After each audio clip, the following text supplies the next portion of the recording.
తూటాలు పేలుతా ఉన్నాయి ప్రభుత్వాల మీద, రోడ్లు ఎక్కినటువంటి ఆడబిడ్డల మీద ఇష్టారీతిన పోలీసులు గుంజుకపోవడం, నెంబర్ ప్లేట్ లేనటువంటి పోలీస్ వెహికల్లో కుక్కి మరి 10-15 మందిని కుక్కి వాళ్ళను తీసుకుపోయినటువంటి పరిస్థితి నిన్న.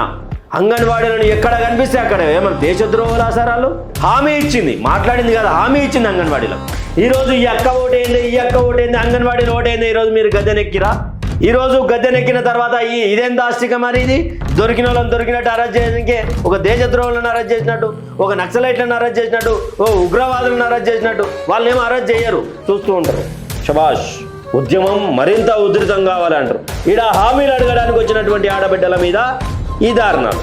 ఈడ ఆడబిడ్డలు రోడ్డెక్కి మా ఉద్యోగాలు మా వేతనాలని పంచాయతీ చేస్తే అక్రమ అరెస్టులు, ప్రశ్నిస్తున్నటువంటి మీడియా మీద అక్రమ అరెస్టులు. మిమ్మల్ని ప్రభుత్వాన్ని ప్రశ్నించేదని వీడియో పెడితే దాని మీద 3rd డిగ్రీలు. ఇంకెన్ని రోజులు మీ రాజరిక పాలన? వాళ్ళ జీవితాలు ఏం కావాలి? ఇప్పటి వరకు జీతాలు చక్కగా ఇవ్వలేదు, పండుగ పబ్బాలు వస్తున్నాయి, మరి జీతాలు ఇవ్వాలి కదా. పేరుకి మేము అంగన్వాడీ టీచర్లం, పర్మనెంట్ లేదు మాకు, జీతాలు చక్కగా లేవు, ఇస్తున్నటువంటి వేతనం ఇంకా ఇవ్వలేదు అని చెప్పి రోడ్డెక్కిరు సార్.